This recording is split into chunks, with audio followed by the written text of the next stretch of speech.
오늘도 예배 가운데 새 찬양, 새 기도, 새 영으로 하나님께 예배하는 우리 모두가 되기를 바랍니다.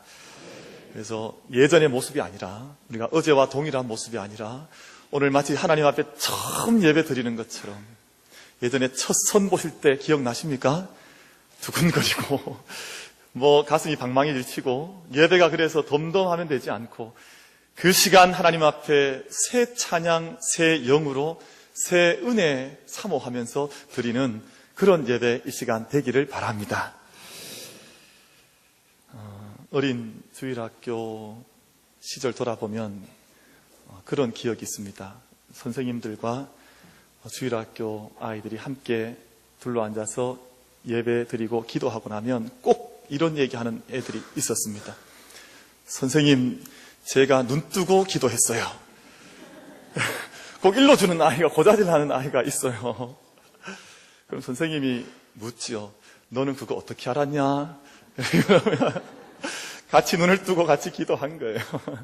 눈을 뜨고 아이도 기도했고 또 보았고, 어린 아이들에게도 기도는 문제입니다. 큰 숙제예요. 그리고 우리가 장성해서 성인이 된 이후에도 기도라고 하는 것은 늘 저희들에게 많은 숙제이기도 하고, 또 해결해야 될 많은 주제들이 저희들 기도 안에 담겨져 있습니다. 세상의 모든 분야들, 가령 정치나 교육이나 경제, 이런 모든 분야들을 들여다보면 이론가들과 실천가들이 나누어져 있습니다. 다 하긴 어려워요. 그래서 어떤 이들은 이론을 깊이 연구해서 정치에 대한, 경제에 대한, 교육에 대한, 때로는 종교에 대한 그 이론을 깊이 연구해서 공부하는 이들이 있고, 학문적으로 공부를 하죠. 또 어떤 이들은 그 이론보다는 실천에 훨씬 더 강점이 있어서 필드에서 몸으로 뛰는 사람들이 있습니다. 이 두 가지 다 하기가 어렵습니다. 근데 예수님은 기도에 대해서 가르쳐 주시기도 잘 가르쳐 주셨습니다. 특별히 산상수훈 안에 보면 기도는 어떤 내적인 소망 가운데 외적인 표현을 가지고 어떤 내용으로 기도해야 하는지에 대해서 산상수훈 안에 있는 주기도문을 통하여서, 또 기도에 대한 가르침을 통하여서 잘 가르쳐 주셨습니다. 예수님께서 이론가이셨던 것만 아니라 직접 기도를 늘 드리는 기도의 실천가이셨습니다. 그래서 예수님 이 두 가지 다가 아주 온전하게, 완전하게 우리에게 나타나시는 모습을 복음서 말씀을 통해서 볼 수 있습니다. 모든 종교들이 다 기도를 중요하게 생각합니다. 우리 사회를 구성하고 있는, 사회 안에 있는 모든 종교들, 불교이든 도교이든 샤머니즘이든 어디든 기도하지 않는 종교는 없어요. 모든 종교들마다 다 기도를 하면서 종교 생활을 하고 있습니다. 물론 우리 기독교인들도, 저와 여러분들도 기도를 드리고 있습니다. 그런데 다른 종교들의 기도와 우리 기독교의 기도가 본질적으로 다른 점, 차이점들이 몇 가지가 있습니다. 첫 번째는 기도의 대상입니다. 우리는 하나님 아버지께 기도를 드려요. 예수님께서는 기도 드리실 때마다 아바 아버지, 저희들 말로 바꾸면 아빠 아버지라고 매우 친밀감을 하나님 앞에 고백하면서 기도를 드리셨습니다. 제가 지난 주간에 천주교 그 서적을 한 권 볼 일이 있었는데, 그 기도에 대한 소개를 해놓은 책을 단락을 좀 봤습니다. 근데 3종 기도라고 하루에 3번씩 드리는 기도에 대한 소개하는 부분을 봤더니, 그 천주교는 마리아한테, 성모 마리아께 기도를 해요. 그래서 제가 기도 센텐스를 봤더니 실제로 그래요. 성모 마리아를 통해서 예수님에게 좀 잘해달라는 거예요. 성모 마리아님 예수님의 어머님이시니까 성모 마리아께서 이 기도 들으시고 예수님께 좀 말을 잘 해줘서 이 기도가 응답받게 해달라 하는 내용이 그 책 안에 들어가 있었습니다. 그러나 어떤 사람이라 할지라도 사람은 기도의 대상이 아니에요. 일본에서 야스쿠니 신사 같은 곳에 많은 자기들의 조상들과 전쟁에서 전몰한 사람들이 참 합사돼 있지만, 그건 기도의 대상이나 예배의 대상이 아님에도 불구하고 수많은 사람들이 찾아가서 거기에 기도하고 머리 숙이는 모습을 우리가 늘 요즘 보고 있지 않습니까? 그렇지 않습니다. 사람은 어떤 경우에라도 기도의 대상이 될 수가 없습니다. 성인이든 누구이든 기도의 대상이 될 수 없고 살아계신 아버지 하나님께만 기도가 바쳐지는 줄로 믿습니다. 둘째, 우리의 기독교의 기도는 연례 행사가 아닙니다. 어떤 종교에서는 중요한 행사 때 한두 번 기도하러 가면 다 돼요. 그래도 종교 생활에 별 지장이 없습니다. 1년에 한두 번 올라가서 잠시 기도 생활하고 내려와도 아무런 문제 될 것이 없고 그것 한 번 하고 나면 1년 내내 유효해요. 그런 기도 괜찮겠죠? 한 번만 하면 1년 가는 것 얼마나 편리합니까? 심지어는 기도를 하지 않아도 괜찮아요. 우리가 어떤 뭐라 그러죠? 이렇게 지붕에 올리는 뭐라 그럽니까? 기와 불사라 그러죠? 기와에다가 이름 올려서 거기다 잘 모셔놓으면 뭐 기도하지 않아도 기와 불사만 해도 기도한 것으로 다 인정을 받습니다. 기도가 크게 문제될 것이 별로 없어요. 그렇게 해도 살아갈 수 있다고 하는 그러한 종교들이 있지요. 근데 기독교의 기도는 그런 기도가 아니에요. 연례 행사가 아니라 늘 기도하는 것, 늘 주님과 함께 대화하는 것이 우리 기독교의 기도의 내용입니다. 부부가 함께 사시면서 급할 때만 대화하는 부부 손 한번 들어보십시오. 우리 부부는 급할 때만 대화합니다. 가정이 아니에요. 하나님을 섬기면서도 급할 때만 기도합니다. 기도의 바른 정신이 아니에요. 그 가정을 상담해주는 상담학자들에 의하면 가정이 건강하려고 하면 하루 24시간 가운데 1시간 이상은 대화를 해야 된대요. 혹시 요즘 1시간 이하로 대화하시는 가정 손 한번 들어보십시오. 이야, 모범적인 가정이시네요, 다들. 아무리 저희 교회 가정은 아무런 문제가 없는 것 같아요. 그런데 1시간 이상 하라는 거예요. 근데 기도도 마찬가지지 않습니까? 우리가 늘 급할 때만, 무슨 일이 있을 때만 기도하는 거는 참다운 기도의 정신이 아니에요. 어저께 뉴스를 짧게 지나가면서 봤더니 대구에 있는 어떤 유명한 산이 하나 있더라고요. 거기에 무슨 바위가 있는데 어제부터 사람들이 몰리기 시작했대요. 어느 산입니까? 산을 잘 아시네, 그렇죠? 또 팔공산에 있는 무슨 바위라 그래요. 근데 어제부터 사람들이 많이 몰리기 시작했다는 거예요.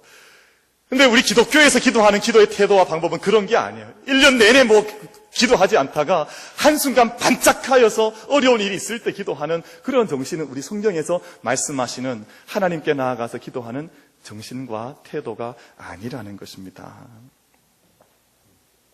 세 번째, 모든 기도에는 하나님의 응답이 있습니다. 우리가 기도를 100번 하든 1000번 하든 1만 번을 하든 아무리 많은 횟수를 가지고 주님 앞에 나아가도 하나님 아버지께서 살아계신 하나님인 한 우리의 모든 작은 세미한 기도에도 귀를 기울이셔서 내가 입술로 고백한 기도이든 내 마음속에서 묵상하여 드린 기도이든 하나님께서 모든 기도를 다 들으시는 줄로 믿습니다. 하나님의 기도의 응답의 방법이라는 겁니다. 아무리 많은 기도를 드려도 하나님께서 한 기도도 흩으로 흘려보내지 아니하시고 우리에게 가장 좋은 곳으로 응답하신다고 하는 것이 성경에서 말씀하는 기도의 큰 내용입니다. 그러면 제가 어떻게 기도를 해야 하겠습니까? 오늘 본문을 통해서 세 가지 말씀을 전하려고 합니다. 첫 번째는 쉬지 말고 기도해야 합니다. 그럼 예수님은 기도의 선생님이셨거든요. 그러니까 기도를 잘 가르치기도 하셨고 기도를 직접 행하기도 하셨습니다. 많은 일들, 아무리 분주한 일들이 있다 할지라도 아무리 낮에 병자들을 고치고 복음을 전하시고 수없는 사람들을 만나셔도 밤이 되면 예수님의 기도의 자리에 나가셔서 기도하는 생활을 우리에게 모범으로 보여주셨습니다. 누가복음 5장 16절 말씀을 보면 예수는 물러가사 한적한 곳에서 기도하시니라. 예수님의 한적한 곳이 있었다는 것. 예수님께서 찾아가셔서 기도하셨던 그 기도의 자리가 있으셨다는 거예요. 또 새벽에도 기도하셨습니다. 마가복음 1장 35절 말씀을 보면 새벽 오히려 미명에 예수께서 일어나 나가 한적한 곳으로 가서 거기서 기도하셨다. 새벽 미명에도 기도하셨다고 했습니다. 우리 성도님들은 주로 새벽 미명에 뭐 하십니까? 한적한 곳에 가서 기도하십니까? 답변이 시원치 않으십니다. 예수님께서 밤이 되든 새벽이 되든 미명에 오히려 한적한 곳에 가셔서 기도의 털을 닦으시고 그 기도의 자리에서 하나님께 기도하셨다고 하는 것이 말씀이에요. 저는 이 말씀 너무 좋습니다. 한번 따라 하십시다. 새벽, 오히려 미명에. 저는 오히려에 상당히 액센트를 강하게 드렸는데 아무도 오히려에 별로 강세를 안 주시는 것 같아요. 다시 한번 합시다. 새벽, 오히려, 미명에. 새벽, 오히려, 미명에 예수님께서 기도의 자리로 나아가셔서 기도하셨다. 이 말씀은 쉬지 않고 기도했다는 뜻입니다. 오늘 본문 7절 말씀에 구하라, 찾으라, 두드리라.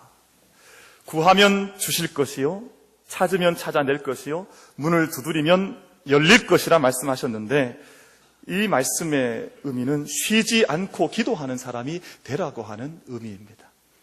쉬지 말고 구하고 또 두드리고 찾으면, 그렇게 부단히 쉬지 않고 기도하면 하나님께서 함께 하시고 응답하신다는 약속입니다. 쉬지 않고 기도하는 사람이 된다고 하는 의미는 단지 기도의 시간의 양만을 많이 늘리라고 하는 의미는 아니에요. 기도의 양도 중요합니다. 기도의 양이 더 높은, 더 훌륭한 기도로 이끌어가는 좋은 인도자가 될 수가 있어요. 좋은 통로가 될 수가 있습니다. 그러나 기도의 궁극적인 자리에 나아가면 양의 문제보다는 기도의 질의 문제가 중요할 때가 있어요. 보이는 것보다 보이지 않는 영혼이 하나님과 얼마나 합일되어서 하나님께 의지하여서 하나님의 영혼의 품에 안겨 성령의 인도하심 속에 들어가서 기도하는가를 더 중요하게 하나님께서 보실 때가 있다고 하는 것입니다. 예수님께서 이런 말씀하신 적이 있습니다. 누가복음 18장 8절 말씀에서 인자가 올 때에 세상에서 믿음을 보겠느냐. 인자가 다시 재림하여 올 때 이 세상 가운데에서 내가 믿음을 볼 수 있겠느냐. 주님 그렇게 말씀하신 적이 있습니다.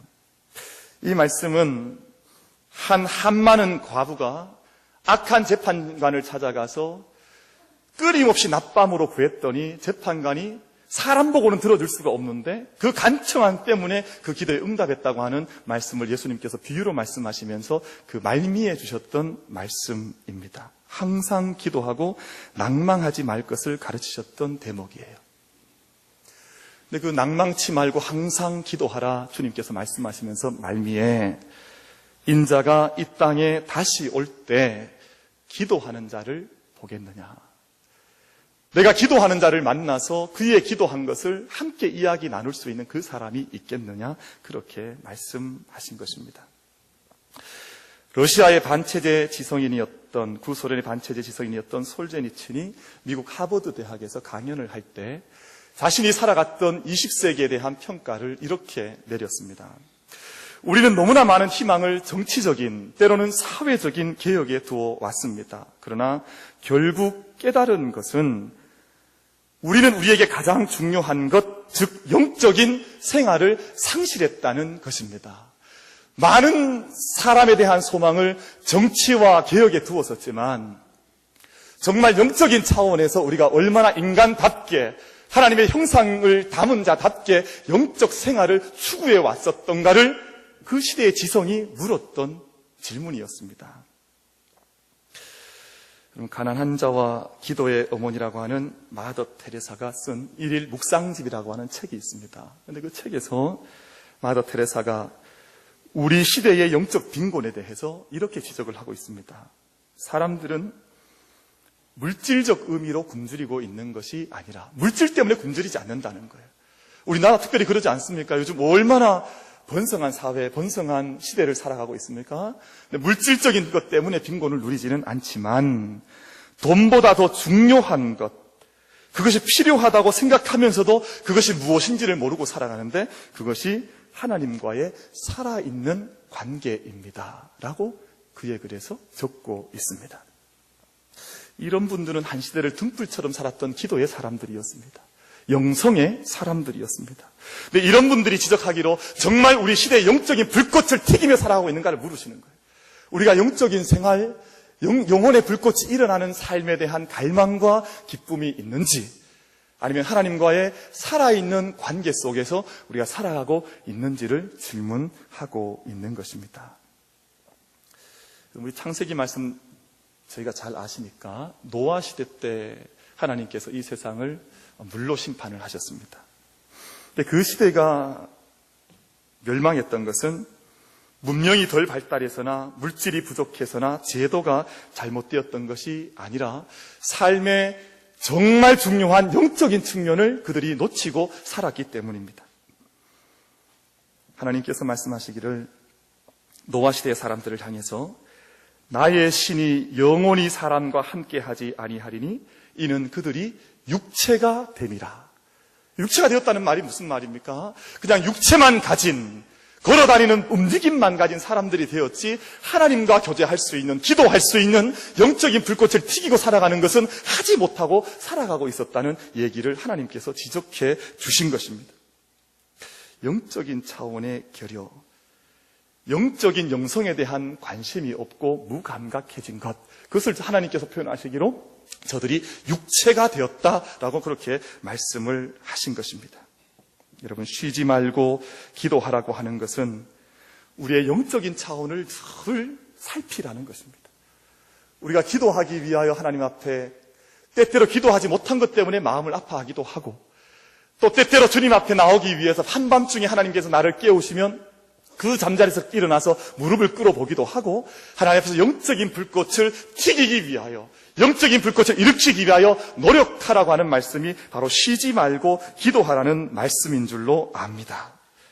이 시간 예배하는 모든 우리 예배자들께서, 이 시간 하나님의 음성을 함께 경청한 우리 모든 예배자들께서 하나님 앞에서 쉬지 말고 함께 기도하기에 애쓸 수 있는 예배자들 되기를 바랍니다. 둘째로 기도하는 방법은 힘써서 기도하셔야 합니다. 구하고 찾고 두드리라. 힘쓰라는 말입니다. 여러분, 한 외국어를 배우는 것이 얼마나 어려운 일인지 모릅니다. 외국어를 잘 마스터해서 그 나라 사람들과 아무런 서스럼 없이 외국말을 주고받을 수 있으려면 정말 뼈를 깎는 고통을 경험을 해야 됩니다. 저도 외국 생활을 잠시 짧게 하는 동안 그 외국말 때문에 스트레스를 많이 받았던 적이 있습니다. 학교에 수업하러 가면 말을 좀 해야 되겠는데, 또 듣기는 들어야 되겠는데, 이게 원활치 않은 거예요. 한국 사람들이 영어를 제일 전 세계에서 못해요. 그래서 전 세계 학생들이 다 같이 모여서 공부를 해보면 다른 나라 사람들끼리 막 서로 논쟁도 하고 막 수업에 참여를 하는데, 우리 한국 분들은 제일 뒤에 수업 뒷자리에서 무슨 얘기하나 이렇게 보고 있을 때가 많아요. 저 역시 영어에 대한 스트레스가 많았습니다. 그래서 언젠가는 한 번은 꿈을 꿨는데, 제가 외국 사람과 싸우는데 제가 막 영어로 싸우는 꿈을 꿨어요. 얼마나 제가 영어에 대한 스트레스가 많았으면 그런 꿈을 다 꿨겠습니까? 근데 흔히들 이야기하기로 영어로 꿈을 꾸고 나면 그때는 영어가 도통했다 그래요. 제가 영어를 도통했을까요? 못했을까요? 영어로 꿈을 꿔도 어렵더라고요. 정말 막 너무너무 힘든 과정을 겪으면서 생활했던 기억을 가지고 있습니다. 그런데 모든 어려움들을 다 견디고 이겨내어서 외국어를 하나 잘 습득을 하면 놀라운 일들이 생겨나기 시작합니다. 지금까지는 단 하나의 세계 속에서 단면적인 한 세계를 경험했다면 이제는 다차원적인 세계들을 많이 경험할 수가 있어요. 그래서 우리 안에 갇혀있는 생활이 아니라 온 세계에 있는 많은 문화와 문명들과 사람들과 대화할 수 있는 좋은 도구를 하나 가지게 되면서 전혀 새로운 인생을 살아갈 수 있는 아주 흥미로운 경험을 하게 되어져 있습니다. 그것이 언어의 힘이요 매력입니다. 그래서 때로 많은 사람들이 그 언어를 익히기 위해서 그토록 많은 고통을 감내하면서도 언어를 배우는 이유는 거기에 있습니다.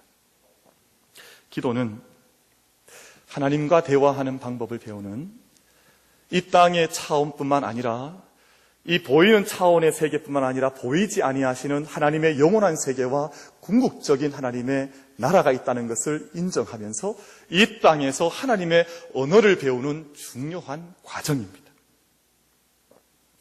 기도 생활을 잘 하게 되면 기도 생활이 우리에게 너무나 익숙해져서 기도하는 것이 거추장스럽지 않고 기도가 나에게 늘 소중한 시간으로 다가오기 시작하면 그 기도를 통해서 하나님의 능력, 하나님의 지혜와 은혜, 하나님의 사랑을 마음껏 받아 누릴 수 있는 새 차원의 새 영의 삶을 살아가는 줄로 믿습니다. 그래서 기도가 중요한 겁니다. 그 기도를 힘써야 하는 이유가 거기에 있습니다. 저는 기도 드릴 때 새벽 예배 때는 잠잠히 기도하는 걸 좀 좋아해요. 새벽에는 갑자기 잠 깨고 나왔는데 아침에 일어나서 갑자기 100m 달리기 하면 몸에 상함이 옵니까 안 옵니까? 때때로 와요. 그러니까 새벽에는 좀 차분히 기도하는 걸 좋다고 생각을 해요. 근데 금요 심야 기도회 때 같은 때는 힘을 다해서 열정껏 기도하는 것이 저는 바람직하다고 믿고 있습니다. 그래서 땀이 나도록, 그래서 정말 우리 경상도 말로 입에서 단내가 나도록 그렇게 기도하는 거예요. 그럴 때는 열심히 하나님 앞에서 간구하여서 기도하는 것이죠. 힘써 기도해야 됩니다. 여러분, 성경에 보면 힘써 기도한 이들이 많이 나옵니다. 야곱은 야복나루에서 하나님과 날이 새도록 씨름을 했습니다. 그가 한 것은 기도밖에 없었는데, 우리가 흔히 표현하는 것처럼 기도만 했는데 그의 존재가 바뀌었고 이름이 바뀌었고 삶의 모든 환경이 바뀌어져 있었습니다. 힘써 기도한 결과였습니다. 다니엘도 마찬가지입니다.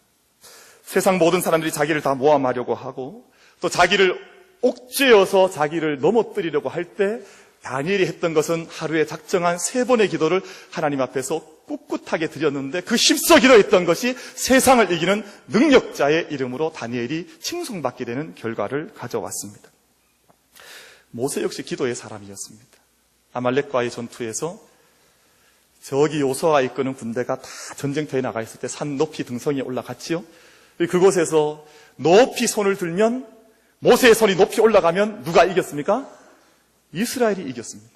근데 너무 지금 모세는 이미 노구였지 않습니까? 연세 많으신 어른실이었는데 얼마나 힘들었겠습니까? 그래서 팔이 점점 내려오면 누가 이겼습니까? 그때는 아말렉이 또 이기는 거예요. 그러니까 아론과 훌이라고 하는 사람이 옆에서 그 손을 양팔을 붙들고 높이 들어 올려서 함께 온정의 기도했을 때 이스라엘이 이기는 승전보를 가져오게 되었습니다. 여러분, 우리가 모든 기도의 순간에 우리의 중심으로 새 영, 새 은혜 허락하신 하나님 앞에서 힘써 기도할 수 있는 기도의 일꾼들 되시기를 주님의 이름으로 축복합니다. 유명한 신학자인 칼 바르타라는 분이 이런 말을 했어요. 좀 생소한 이름이죠. 칼 바르트. 그러니까 외국 이름들 가운데 이런 이름들이 많아요. 칼이 들어가고 뭐 이런 이름들이 많은데 칼 바르트라고 하는 신학자가 아주 유명한 신학자예요. 근데 이분이 무슨 말을 했냐 하면, 만약 우리가 주님께 내가 가장 먼저 무엇을 해야 하겠습니까? 묻는다면 주님께서는 우리에게 답하시기를 기도하는 것이라고 말할 것이다. 여러분, 다른 그 어떤 일보다도 기도보다 앞세우지 아니하고 우리 만민교회와 우리 모든 성도님들께서 모든 일의 우선순위에, 모든 일의 그 머리에 기도를 앞세울 수 있는 은혜가 우리에게 있게 되기를 바랍니다. 하나님께서 우리에게 주신 가장 근본적인 명령은 기도입니다. 하나님께 인간이 응답해야 할 가장 본질적인 순종 욕시도 기도입니다. 기도를 떠나서 서갈 수가 없다고 하는 것이죠. 여러분, 함께 기도한다고 하는 것은 우리가 무엇을 행할 것인가, do를 염려하는 게 아니에요. to be, 어떤 존재가 될 것이냐, 많은 일들을 행하기 전에 to be, 기도하는 자가 되지 않으면 하나님과 함께 행할 수 없다고 하는 것을 말씀하고 계시는 것입니다. 세상에 교회에 대한 정의가 많이 있습니다. 교회는 노아의 방주라 그러기도 하고, 교회는 이런저런 많은 정의가 있지만 마태복음 21장 3절 말씀을 보면 예수님께서 내 집은 만민의 기도하는 집이라 말씀을 하셨습니다. 누구의 기도하는 집이라고요? 여기도 만민이 또 나와요. 만민이 얼마나 많이 나오는지 몰라요. 성경 찾아보면 만민보다 더 많이 나오는 말이 없습니다. 내 집은 만민의 기도하는 집이다. 여러분, 교회가 기도하지 않으면 자칫 시장이 될 수 있습니다. 교회가 기도가 없으면 자칫 강도의 구렬이 될 수도 있습니다. 예루살렘 성전의 현실이었지 않습니까? 너희가 왜 시장을 만들며 너희가 왜 강도의 구렬을 만드냐? 내 집은, 아버지의 집은 만민의 기도하는 집인데 너희가 어찌하여 이런 일들을 행하느냐? 예수님께서 직접 꾸짖으셨던 대목 아닙니까? 이 시간 예배하는 저희들이 기도보다 그 어떤 것을 앞세우지 않는 은혜 얻게 되기를 바랍니다. 세 번째 기도의 방법은 믿고 기도하셔야 합니다. 아버지의 심정을 알고 믿고 기도하는 것입니다. 야고보서 1장 5절과 7절 말씀에서 오직 믿음으로 구하고 조금도 의심하지 말라. 의심하는 자는 마치 바람에 밀려 요동하는 바다 물결 같으니. 기도할 때 뭘 하지 말라고요? 의심하지 말라는 거예요. 여러분, 안개가 가득 끼어 있으면 한치 앞이 보이지 않지 않습니까? 불과 10m, 15m 앞도 잘 보일 수가 없어서 수많은 충돌이, 사건이 일어나는 모습들을 간혹 볼 때가 있습니다. 우리의 영혼 속에, 우리의 기도의 자리에 의심의 안개가 깊이 끼어 있어서 이 기도를 정말 하나님께서 들으시려나 마시려나 하는 마음의 자세로 기도해서는 하나님께서 그 기도에 응답할 수 없고 마치 요동치는 파도 물결 속에 떠있는 배와 같아서 자기의 방향을 잃어버리게 된다라고 말씀을 하고 있습니다. 그럼 기도는 그래서 자유롭게, 담대하게 해야 됩니다. 우리 한번 따라 하십시다. 기도를 뻔뻔하게 합시다. 어떻게 하자고요? 뻔뻔하게. 그래서 얼굴에 뭘 좀 깔고 하나님한테 마음껏 구하는 그런 기도를 하나님께서 기뻐하신다는 거예요. 여러분, 순수한 아이들은 내가 이거 아버지에게 구하면 아마 못 들어주실 거야 하면서 아버지한테 엄마에게 부탁하는 아이는 없습니다. 내가 무엇을 구해도 우리 아버지, 우리 어머니는 모든 걸 다 들어주실 수 있다고 하는 믿음의 전제를 가지고 늘 저희들에게 다가와서 저희들 얼마나 당황하게 합니까? 그럴 때가 많지요. 그게 아이들이, 순수한 아이들이 부모에 대해서 가지고 있는 그들의 믿음입니다. 여러분, 기도하실 때 하나님을 너무 배려하지 않으셔도 괜찮아요. 내가 이 기도 드리면 하나님이 너무 당황하지 않으실까? 내가 이 기도 드리면 하나님께서 혹시 힘들어 하시지 않으시나? 그런 마음 가지고 기도해서는 안 된다는 것을 말씀하고 있는 것입니다. 근데 훌륭한 부모는 자녀들이 말하는 것을 무시하거나 그들의 소망을 경시하지 않습니다. 하나님도 마찬가지세요.